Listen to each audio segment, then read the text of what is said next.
बिस्मिल्लाहिर्रहमानिर्रहीम। अस्सलाम वालेकुम। ज़ैन टीवी के मज़्ज़ज़ दोस्तों, जिस चीज़ के बारे में आज हम आपको मालूमात देंगे, इसके बारे में कहा जाता है कि तमाम साइंसी टेक्नोलॉजी और साइंसदान इस मामले को हल करने में नाकाम है। दोस्तों, आज हम आपको बरमूदा ट्रायंगल के बारे में कुछ अहम मालूमात देंगे। दोस्तों, ये मौजूदा दौरे हाजिर का सबसे बड़ा राज है और यूरोपीय और अमेरिकी साइंसदान इस पर पड़े पर्दे को तमाम कोशिशों के बावजूद आज तक ना उठा सके। दोस्तों, इस इलाके में हैरत अंगेज वाकयात रोनमा होते हैं। दोस्तों, इन वाकयात पर साइंसदान खामोश हैं और आज तक कोई भी वजाहत नहीं दे सके।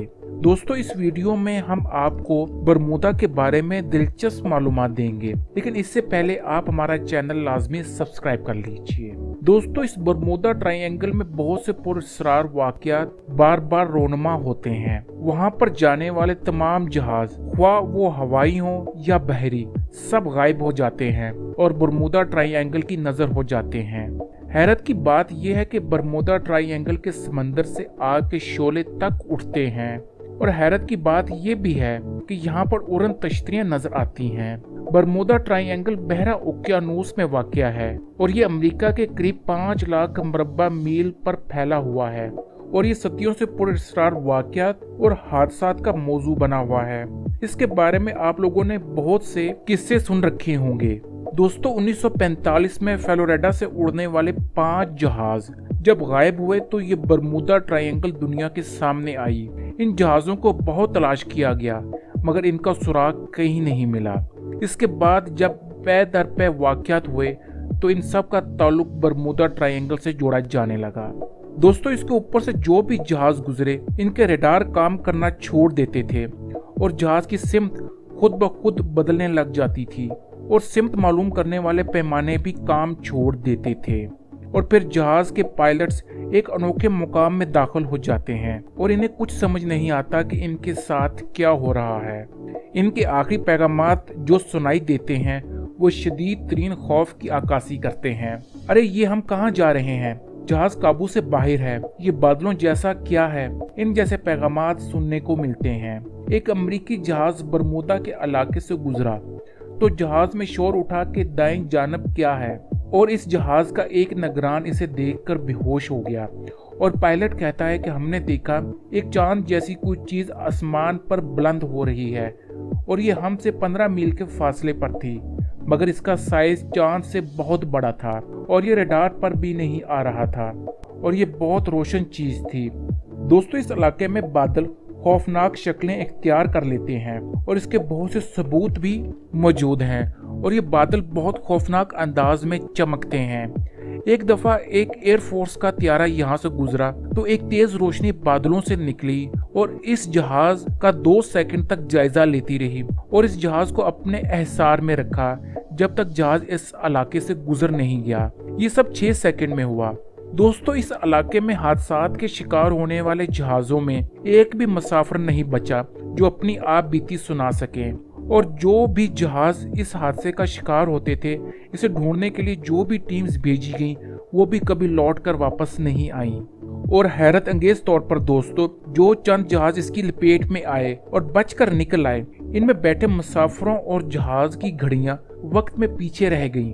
दोस्तों, इस इलाके में उड़न तश्तियों का राज है और अब तक हजारों अफराद ने इनको देखा है और इन देखने वालों की तादाद 12,000 से जायद है और कहा जाता है कि इनकी कोई आवाज नहीं होती और पलक झपकते गायब हो जाती हैं, समंदर से उठती हैं और आसमानों में गायब हो जाती हैं और ये बरमूदा ट्रायंगल पर आम उड़ती नजर आती हैं और आज तक साइंसदान इस राज को भी हल नहीं कर सके। दोस्तों, बरमूदा ट्रायंगल में या तो दज्जाल है या ये दोज़ख का दरवाजा है। हम पहले दोज़ख के दरवाजे के बारे में जिक्र करते हैं। कुरान पाक में फरमाया गया है कि जब नेक लोग मरते हैं तो इनकी रूहें इल्लियीन में रख दी जाती हैं और जब गुनाहगार मरता है तो इनकी रूहें सिज्जियीन में रख दी जाती हैं। आप सल्लल्लाहु अलैहि वसल्लम ने इरशाद फरमाया, इल्लियीन आसमानों पर है और सिज्जियीन जमीन के अंदर। सिज्जियीन का लग़वी मैनी खुले मुंह और तंग गहरे गार के हैं। दोस्तों, एक अंदाजा तो यही कहता है कि ये वही इलाका है और तमाम काफिरों का यही ठिकाना है और शायद ये दोज़ख का दरवाजा है। शायद इसी वजह से रब ताला ने इसे इंसानों से दूर रखा है और शायद इसी वजह से इसका मौमा आज तक नहीं हल हो सका। दोस्तों, इसके बाद एक नेक बुजुर्ग की बात भी आपके आगे रखते हैं। मिस्री मुहक्किक ईसा दाऊद अपनी किताब मुसल्लस बरमूदा में लिखते हैं, पहले दज्जाल बहरुल काहिल के इन बेआबाद और वीरान जज़ायर में था और हजूर सल्लल्लाहु अलैहि वसल्लम की वसाल तक वो बेड़ियों में जकड़ा हुआ था, मगर आप सल्लल्लाहु अलैहि वसल्लम के वसाल के बाद इसकी बेड़ियां टूट गईं और वो आज़ाद हो गया, मगर इसे खुरूज की इजाज़त नहीं थी, लिहाजा वो शैतानी समंदर से शैतानी तकोन तक राब्ते में है, जिसके करीब शैतानी तहजीब परवान चढ़कर अपने नुक्ते अरूज को पहुंचने वाली है। और दोस्तों, इसके बाद दज्जाल के हजरत तमीम दारी से किए जाने वाले 3 अहम सवालात जो अब पूरे होने को हैं। दोस्तों, इन सवालात में सबसे पहला सवाल बिसियान के नकलिस्तान के बारे में पूछा गया था कि वो फल देते हैं या नहीं। दोस्तों, ये फलस्तीन का इलाका है जो अब इसराइल में वाक़या है और अब वहाँ कोई फल नहीं उगता। दोस्तों, दूसरा सवाल तिब्रिया की झील का था, जबकि तीसरा सवाल खिजर के चश्मे का। दोस्तों, तिब्रिया की झील का पानी भी सूख रहा है और इसका पानी दिन ब दिन कम हो रहा है। जिगर के चश्मा भी आहिस्ता आहिस्ता सूख रहा है। दोस्तों, दज्जाल के खुरूज की 3 निशानियां पूरी होने वाली हैं और दज्जाल किसी वक्त भी अल्लाह के हुक्म से निकल सकता है। दोस्तों, ये अब रब बेहतर जानता है कि बरमूदा ट्रायंगल में क्या वाक़या है। हमने तो अपनी मालूमात आप तक पहुंचा दी हैं। दोस्तों, इसे दूसरों तक लाजमी शेयर कीजिएगा और हमारा चैनल लाजमी सब्सक्राइब कीजिएगा।